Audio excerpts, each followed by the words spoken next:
Vamos a ver cómo logro explicar esto que puede resultar un poco raro, ¿no? Un poco extraño, pero se da mucho en la Biblia, ¿eh? Se da muchísimo en la Biblia. Lo he mirado en la vida de José, en la vida de Abraham, de Moisés. También lo vamos a ver esta tarde en la vida de David. Todos a lo largo de nuestra vida hemos conocido gente, hemos estado en lugares, hemos mantenido conversaciones con gente creyente, con gente atea, con gente abierta, con gente cerrada. Todos hemos tenido experiencias en la familia, en el trabajo, en la escuela. Y todas esas cosas son, vamos a decir, como si fueran piezas o fichas de un gran puzzle, de un gran rompecabezas, que a través de esas experiencias, a través de esas caras, conversaciones, lugares, etcétera, etcétera, Dios, sin darte cuenta, te ha podido guiar hasta donde te encuentras hoy en día.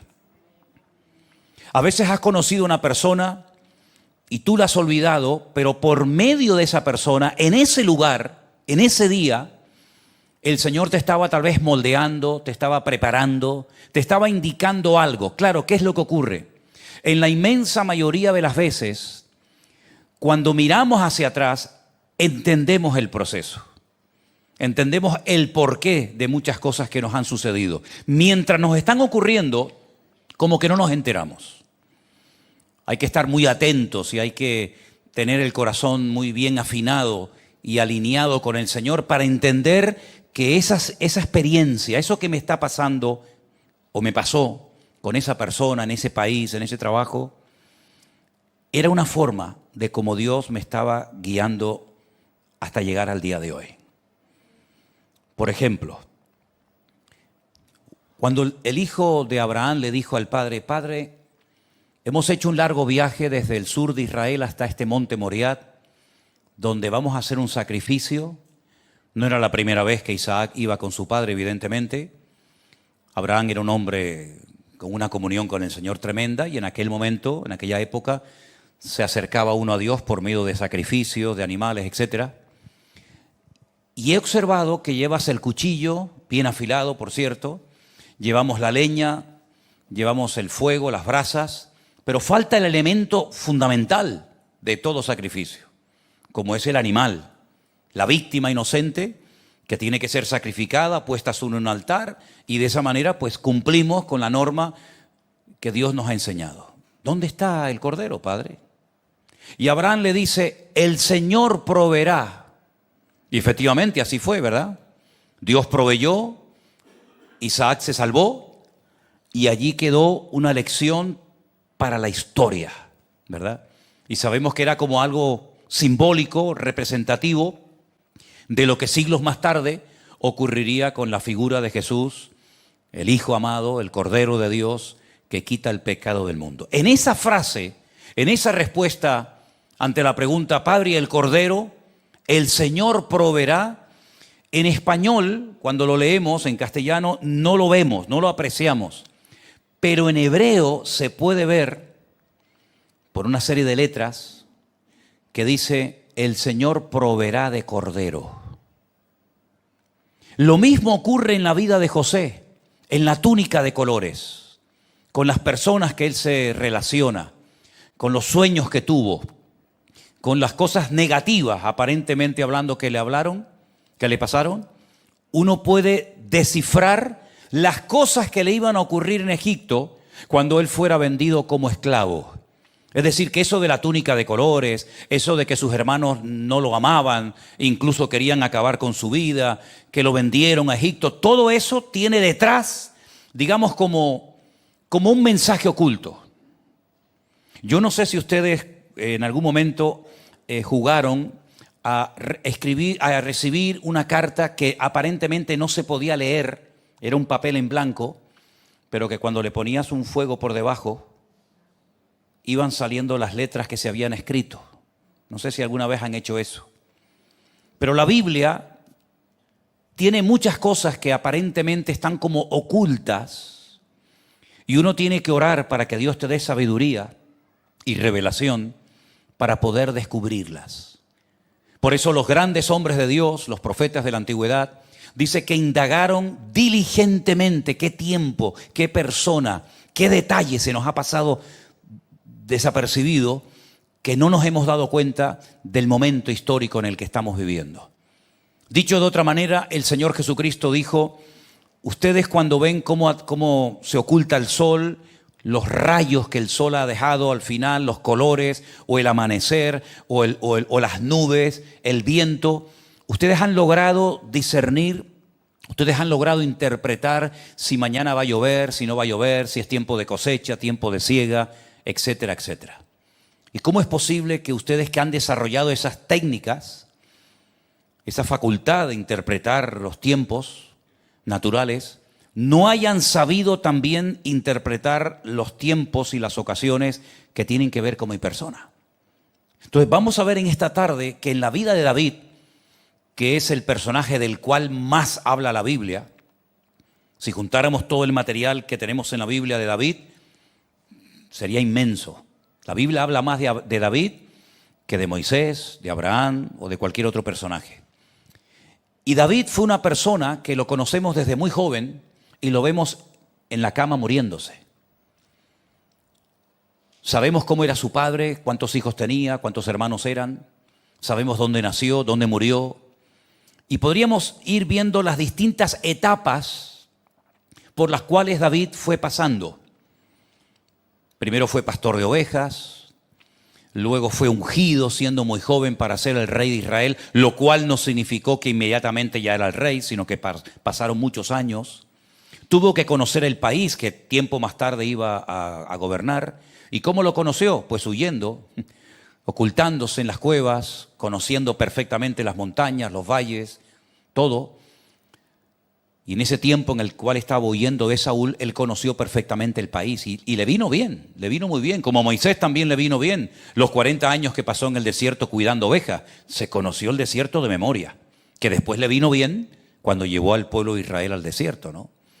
Y hay cosas en David que son típicas. Uno cuando menciona, por ejemplo, gigantes, la palabra gigantes, enseguida ¿con quién la relaciona uno? Con David.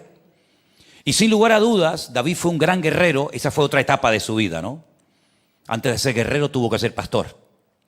Y antes de ser admirado y querido tuvo que ser tratado y moldeado por el Señor. Pues David efectivamente fue un gran guerrero y en su época existían personas de muy alta estatura, gigantes. Y sin lugar a dudas, el gigante más conocido de todos los que mató David o sus soldados fue el gigante Goliat. Vamos a poner ahí un momentito una serie de nombres. El primero va a ser el de Goliat, que viene de la palabra galut. La palabra galut significa exilio o destierro.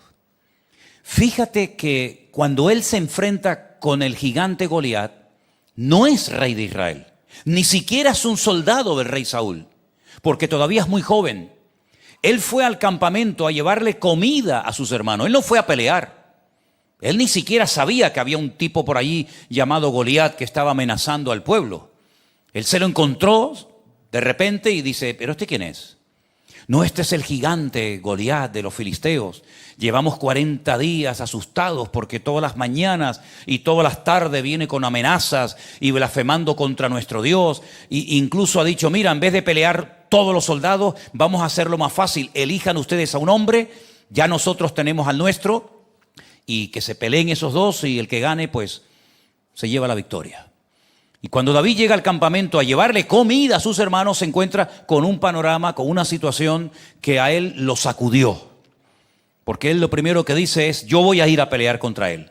Repito, no era un soldado, no estaba todavía enrolado en el ejército de Saúl, pero se le movieron las entrañas cuando él oyó que ese gigante llamado Goliat, de la región de Gat, era una región allí en la costa de Israel, estaba blasfemando contra su Dios, y eso él no lo podía soportar. Él no podía soportar que hubiera un filisteo, como él lo llamó, incircunciso, que se riera y se mofara de su Dios. Cuando él se enfrenta contra el gigante Goliat, fuera de toda posibilidad humana de obtener una victoria, él tiene que huir. Y él entra en una etapa de su vida aparentemente muy dura, difícil, triste. Él tiene que huir porque las chicas del pueblo comenzaron a cantar una canción que a Saúl lo puso muy nervioso. Se despertó en él algo que ya tenía, pero que no había salido a la luz. Todos nosotros tenemos cosas muy buenas en este momento que todavía no han salido a la luz. Pero también tenemos cosas muy malas que están todavía dentro de nosotros, que no han salido porque no se ha dado la oportunidad.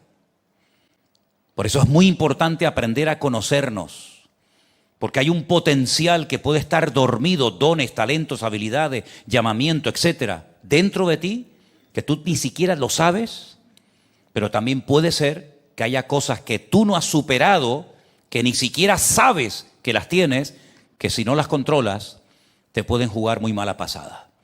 Saúl siempre fue una persona celosa, pero nadie lo sabía, hasta que él oye a las chicas de Israel cantando, Saúl hirió a los 1000 y David a sus 10,000.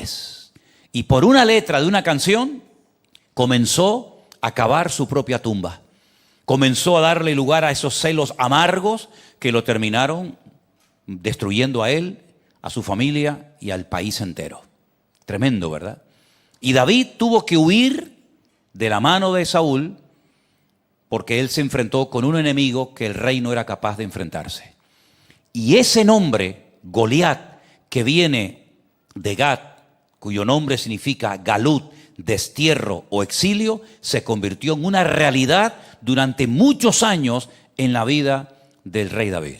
Por eso dije al principio que hay personas que tú has conocido, lugares que tú has estado, etcétera, que sin darte cuenta te han marcado, te están indicando inconscientemente cosas que te pueden ocurrir en el presente o en un futuro cercano. Tuvo que huir, tuvo que refugiarse, tuvo que irse al exilio, porque la gran victoria que él obtuvo fue la puerta abierta para que Saúl lo odiara y quisiera destruir su vida. Luego, años más adelante, aparece otro gigante. Quiero que leamos en 2 de Samuel capítulo 21, del versículo 15 en adelante, y escucha esta historia porque ya David ya es mayor. El primer gigante que David lo mató, acabó con él siendo muy joven. Tenía que tener menos de 20 años. ¿Por qué digo esto? Porque si hubiera tenido 20 años, estaría en el ejército de Saúl. Y todavía él no estaba. Por lo tanto, tenía que ser menor de 20 años, máximo 19, máximo. Pero ahora se va a encontrar David en una situación con otro gigante, pero ya es rey y ya es mayor. Y fíjate la historia, lo interesante que dice. Estamos en 2 de Samuel 21:15. Volvieron los filisteos a hacer la guerra a Israel. No se cansaban, ¿eh? Descendió David y sus siervos con él y pelearon con los filisteos y David se cansó. Primera vez que encontramos eso en la Biblia. Parece que antes no se cansaba, pero ahora se cansó. Se cansó en la batalla. Se cansó haciendo lo que había hecho durante años. Pero ahora ya el cuerpo no le respondía igual. Ahora David está cansado. Y cuando uno está cansado, espiritual o físicamente, las cosas cambian. Aparece un tal Isbi Benot. ¿Lo veis ahí? Isbi Benot, de los descendientes de los gigantes, cuya lanza pesaba 300 siclos de bronce y quien estaba ceñido con una espada nueva y trató de matar a David. Ahora ya no es David el que dice que quiere matarlo a él o acabar con él. Ahora es el enemigo este tal Isbi Benot el que quiere acabar con su vida. Y en su cansancio recibe ayuda de un tal Abisai, que era el hijo de Sarbia, que llega en su ayuda e hirió al filisteo y lo mató.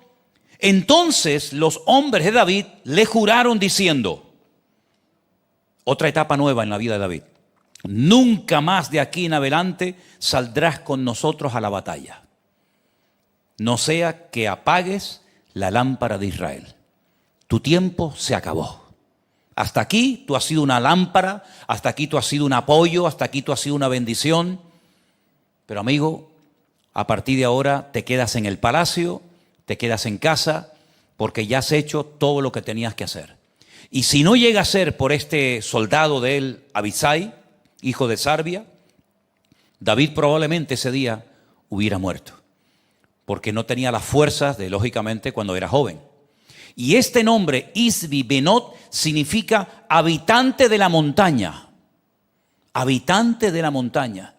¿Y dónde vivió David durante años de su vida? En el destierro. Y al principio de su reinado, en las montañas. Huyó de montaña en montaña escondiéndose de Saúl. Hasta que un día se lo encuentra en una cueva, en una montaña, en el desierto de Judea, en el oasis de Engedi. ¿Dónde vivió David los primeros 7 años de su reinado? En las montañas, cuya ciudad principal es Hebrón, donde están enterrados los patriarcas y las matriarcas.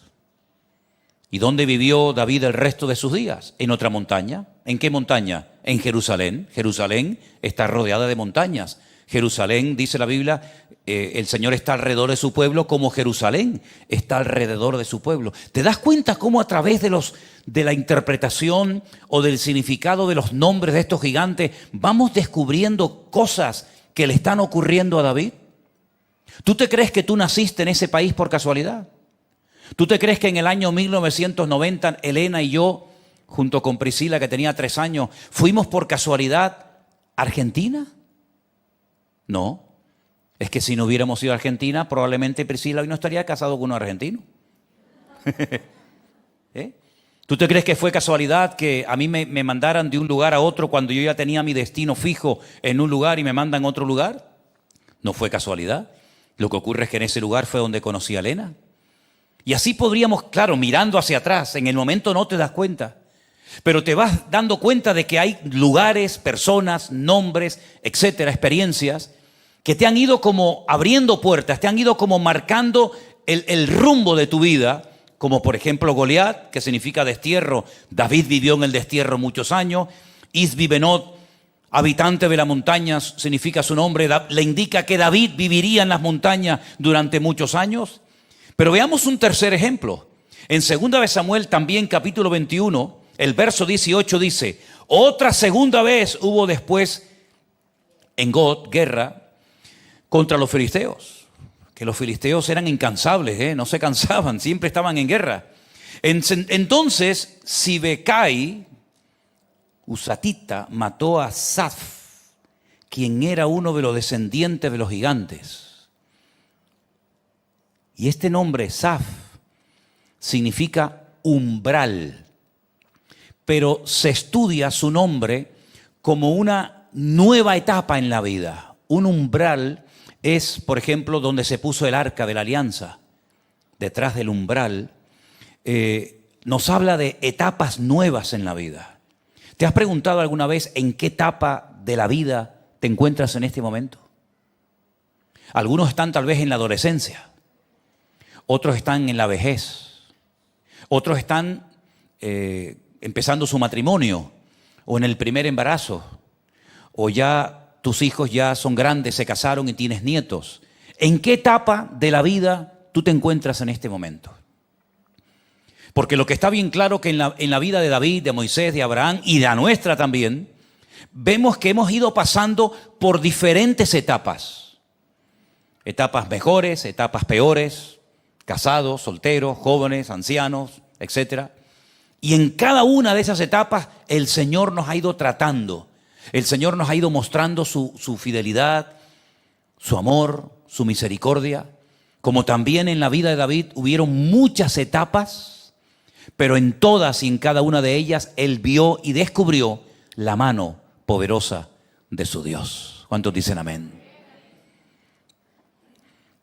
Hay un guerrero, hay un gigante cuyo nombre significa guerrero, que aparece en Primera de Crónicas 25.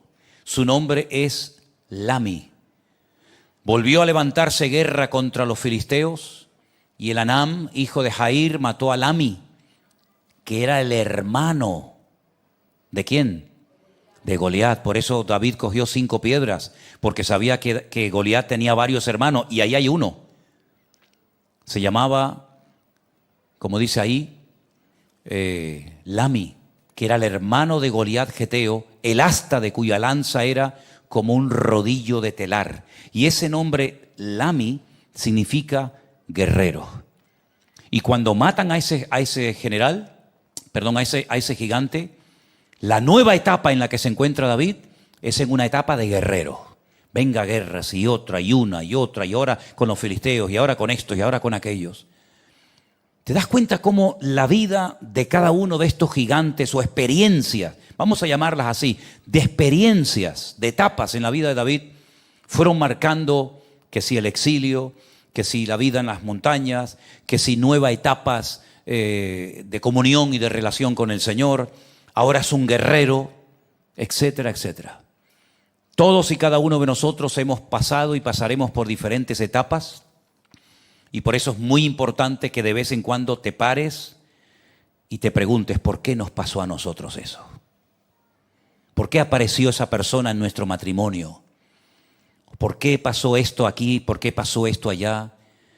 ¿Por qué se nos cerró esta puerta y se nos abrió otra? ¿Por qué teníamos un proyecto y resulta que parece que todo se cerró y de repente nos encontramos en otro barco navegando en otra dirección? Todo eso no es producto de la casualidad. Nuestra vida está bajo el control de Dios, y más ahora que somos su propiedad.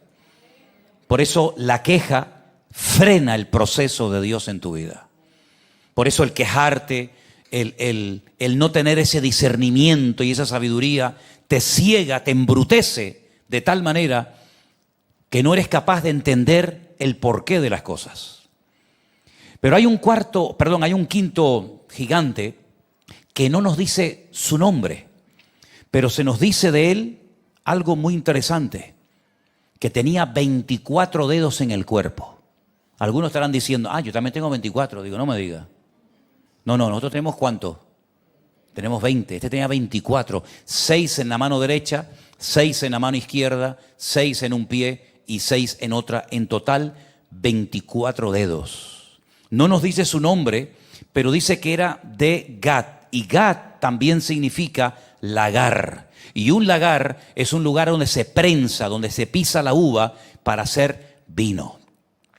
Y una de las etapas más duras de la vida de David es cuando la vida empieza a machacarlo. Y fue en su última etapa de la vida cuando se entera que uno de sus hijos ha abusado de una hija de él. Un dolor terrible. Jamás David se esperaba que esto le ocurriera a él. David se da cuenta de que la elección de su hijo Salomón ha despertado los celos y la envidia de otro de sus hijos, que era, por lo visto, una hermosura de persona, físicamente hablando, aunque era horrible por dentro, que intenta dar un golpe de estado y lo primero que quiere hacer es matar, quitar de en medio a su padre, y David tiene que salir llorando descalzo, subiendo el monte de los olivos, y tiene que huir al desierto porque su hijo Absalón lo quiere matar. Y David entra en una etapa de trituración emocional tremenda, donde él ve cómo su familia se empieza a desmoronar, donde él ve que el futuro de su hijo Salomón entra en peligro, y donde el proyecto magno de David, que era la construcción del templo de Jerusalén, se pone en peligro, porque Salomón era el que tenía que construir el templo, pero seguramente Absalón nunca lo hubiera construido, porque era carnal, no era nada espiritual. Y seguramente el proyecto, el sueño de su padre de ver un templo en Jerusalén para su Dios, a él no le hubiera nunca llamado la atención. Y David se da cuenta de que Dios lo está triturando, Dios lo está probando de una manera tremenda, y todos los gigantes que él o sus soldados han ido eliminando a lo largo de la historia, le han ido como marcando su vida, su destino. Y es interesante notar que él en los últimos días de su vida dice que no entraba en calor. No había manera de que entrara en calor. Le ponían mantas y una y otra, pero el viejo no se calentaba. Hasta que al final toman una decisión un tanto extraña y dice que encontraron una joven virgen para que durmiera con él, la cual nunca conoció, pero dice era una forma como de darle calor, ¿verdad? Para que David no se muriera de frío durante las noches. Y alguien dijo en cierta ocasión que fue una manera de Dios de recordarle que el manto con el que se cubría el varón durante la noche de frío, de tempestad, él le cortó el manto al rey Saúl. Y seguramente él se dio cuenta de que el manto que le ponían no le cubría, sino que lo único que le calentaba era el calor humano, que era lo que urgentemente él estaba necesitando. Todos nosotros necesitamos el amor de Dios, sin lugar a dudas, pero también el calor humano. El calor humano, el afecto. Por eso la Biblia nos habla de amaos fraternalmente. De tal manera que dice la Biblia que en un momento determinado un amigo puede ser incluso hasta mejor que un familiar, mejor que un hermano. La palabra de Dios nos dice que el Señor Jesucristo no solamente vino a dar su vida en rescate por nosotros, sino que dijo, ¿queréis ser mis amigos? Es como si Cristo estuviera buscando amigos. Y los discípulos dijeron, claro, Señor, claro que queremos ser tus amigos. Y Él les dijo, la única condición para que seamos amigos es que hagáis todo lo que yo os mando. Si ustedes entran en un nivel de obediencia, de sinceridad y de confianza mutua conmigo, podremos cultivar una amistad. Y eso es lo que el Señor quiere hacer con cada uno de nosotros. Cultivar una amistad. Que no sea una relación fría y distante donde recurrimos a Él única y exclusivamente para pedirle cosas. Sino que realmente tu mejor amigo, tu consejero, tu confidente, sea el Señor de señores y el Rey de reyes en todo momento. Ahora, lo interesante de esta vida tan maravillosa, espectacular de David, es que hubo gigantes que él mató y hubo otros gigantes que sus soldados lo hicieron por él. En otras palabras, David no era un egoísta que se quería siempre llevar la gloria para él solo, sino que él se dio cuenta de que sus soldados, los más íntimos, los más cercanos a él, eran fundamentales para que él se pudiera mantener en el trono. Y hoy en día nosotros, igual que David, y generaciones de hermanos nuestros en la fe, también estamos librando una batalla contra gigantes. Y verdad que todos y cada uno de nosotros tenemos gigantes, hermanos. Tal vez no se llamen Goliat, no se llamen Saf, no se llamen Isbenot, etcétera, pero todos tenemos gigantes. ¿Los podremos conquistar? ¿Los podremos vencer? Por supuesto que sí. Con valor, con confianza en Dios absoluta, y con fe en el Señor podremos conquistar todos y cada uno de los gigantes que se presenten a lo largo de nuestra vida. Hay algunos hermanos que se enfrentan con gigantes de enfermedad y para ellos esa enfermedad es como un gran gigante que parece que no se va. Hay otras personas cristianas que han luchado durante años con depresión y para ellos su gigante se llama depresión o angustia o miedo. Hay otros gigantes que tal vez te tienen atenazada el aspecto económico de tu vida, ¿no? Cada uno de nosotros tenemos que reconocer cuáles son los gigantes con los cuales nos enfrentamos. Pero no tengamos miedo, hermanos. El Dios de David es nuestro Dios. Y el Señor lo protegió y lo cuidó hasta el punto que Él llegó a escribir, como saben, muchos salmos. Pero en uno de ellos, tal vez uno de los más hermosos, el 27 dijo, aunque un ejército acampe contra mí, no temerá mi corazón. Aunque contra mí se levanten guerras, yo viviré confiado, porque Él es mi luz y mi salvación. Nosotros hoy en día también, como no, tenemos gigantes de tipo espiritual, pero tenemos la victoria en el nombre de nuestro Señor Jesucristo. No veas esos gigantes como cosas imposibles. Amén, amén. Sino como oportunidades. Los gigantes son oportunidades que Dios te está dando para demostrar su poder y su autoridad en tu vida. No lo veas como algo imposible de derrotar, como algo imposible de conquistar, sino todo lo contrario. Es una oportunidad que Dios te está dando para que tú demuestres tu madurez, tu nivel de fe y tu confianza absoluta en el Señor. Y también, como no, Dios nos estará probando. Porque en cada uno de esos gigantes o batallas o pruebas o luchas de la vida, llámalo como quieras, vas a tener que echar mano de todo lo que has aprendido, de todo lo que has ido acumulando a lo largo de tu relación con el Señor y ponerlo en práctica. Porque los gigantes no se iban, ninguno se rindió, sino todos tenían que ser derrotados por hombres valientes de fe que confiaban en el Señor. Yo solamente le pido al Señor que nosotros seamos una generación de cristianos valientes, que no le tengamos miedo a nada ni a nadie, ni al mismísimo diablo, porque mayor es el que está en nosotros que el que viene contra nosotros. ¿Cuántos dicen amén?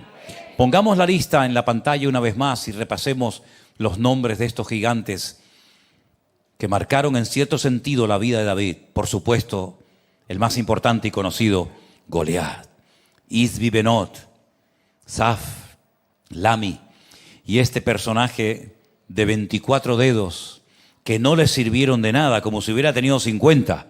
Fue derrotado exactamente igual, porque para Dios no hay enemigo grande ni chico. El Señor es el que tiene todo el poder y toda la autoridad, y su poder y autoridad está dentro de nuestras vidas en este día. ¿Cuántos dicen amén? Cierra tus ojos ahí donde estás, mi querido hermano. Aleluya. Dale gracias al Señor, porque estamos viviendo en una generación donde se necesita urgentemente de hombres valientes, osados, atrevidos, hombres y mujeres de fe, que no le tengan miedo al enemigo, sino que proclamen la victoria del Señor Jesús.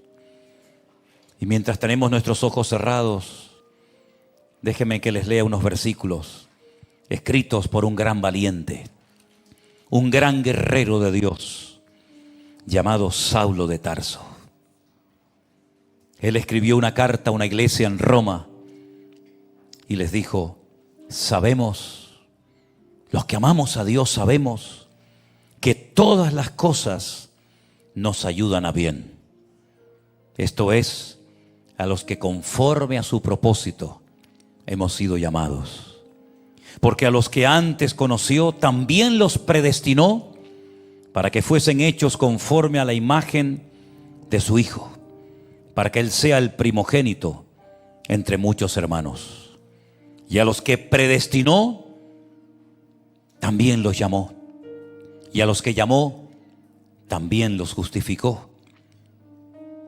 Y también los glorificó. Aleluya. El que no escatimó ni a su propio Hijo, sino que lo entregó por nosotros, ¿cómo no nos dará con Él todas las cosas? ¿Quién es el que nos puede condenar? Cristo es el que murió, más aún el que también resucitó, el que además está a la diestra de Dios Padre y que también intercede por nosotros. Aleluya. ¿Quién nos podrá separar del amor de Dios en Cristo Jesús? ¿Tribulación? ¿Angustia? ¿Persecución? ¿Hambre? ¿Desnudez? ¿Peligro? ¿Espada? Como está escrito: por causa de ti somos muertos todo el tiempo. Somos como ovejas de matadero. Pero antes bien, en todas estas cosas somos más que vencedores, aleluya, por medio de aquel que nos amó. Por lo cual estoy seguro de que ni la muerte, ni la vida, ni ángeles, ni principados, ni potestades, ni lo presente, ni lo porvenir, ni lo alto, ni lo profundo, ni ninguna cosa creada nos podrá separar del amor de Dios que es en Cristo Jesús, Señor nuestro. Hoy tú tienes la victoria de Cristo en tu vida.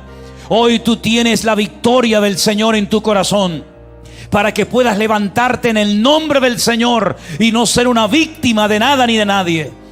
Porque el Señor hoy ha declarado sobre tu vida que tú eres más que vencedor por medio de sus muertes, por medio de su sangre. Aleluya. Y por eso en esta noche, Señor, te damos gloria, te damos honra, te damos alabanza, Señor, porque tu victoria es una realidad en mi vida. Las armas de nuestra milicia no son carnales, pero son poderosas en Dios para destruir argumentos, fortalezas, mentiras, dudas y argumentos que el diablo quiera lanzar contra mi vida. Gracias, Señor, dígalo conmigo. Gracias, Señor, porque soy más que vencedor. Aleluya. Y esa victoria nunca se va a apartar de mi camino ni de mi vida, porque tú has prometido estar conmigo todos los días hasta el fin del mundo. Gloria a Dios. Toma la mano del hermano que está a tu lado y ora por él y bendícelo y dile: Señor, que mi hermana, que mi hermano viva en victoria todos los días de su vida. Que no decaiga su fe, que no se desanime su alma, que el enemigo no logre arrebatar la gloria que tú has puesto en ella o en él, sino que en el nombre de Jesús nos mantengamos unidos en el nombre del Señor, para que podamos anunciar las virtudes de aquel que nos llamó de las tinieblas a la luz admirable. Aleluya. Gracias porque tú has perdonado nuestros pecados. Tú has borrado mi pasado. Nada me condena, nada me separa de ti, Señor. Soy nueva criatura en Cristo Jesús, mi Señor. Las cosas viejas pasaron. Mi pasado fue perdonado por el Señor. Ahora soy una nueva criatura. Mi nombre está escrito en el libro de la vida. Y sé que caminaré en victoria, en bendición, todos los días de mi vida. Y no tiene nada que ver con mis emociones ni con mis sentimientos. Tiene que ver con la realidad bíblica, con lo que dice mi Señor, que soy más que vencedor. Aleluya. Gracias, Padre, por cada vida aquí presente. Gracias por los que están en sus hogares viendo este culto. Señor, que creamos que verdaderamente lo que tu palabra proclama sobre mi vida es la verdad, y tu verdad me ha hecho libre. Aleluya. Nunca más volveré a ser esclavo de nada ni de nadie, porque soy libre, lavado por la sangre de Jesucristo, mi Señor. Gracias, Padre, porque todos mis gigantes tú los venciste en la cruz del Calvario. Oh, gloria a Dios. Gracias porque tú me has hecho libre, y a ti te daré la gloria y la honra en el nombre de Jesús. Fuerte ese aplauso a nuestro Dios. Amén, amén y amén. Aleluya. Gracias, Señor amado. Te alabamos, Señor. Amén. Ponte de pie, hermano, en esta tarde. Saluda a tu hermano, dile eso. Recuerda, somos más que vencedores. Somos más que vencedores. Aleluya. No lo olvides nunca. Gracias, Señor Jesús. Qué bueno eres. Mi espíritu está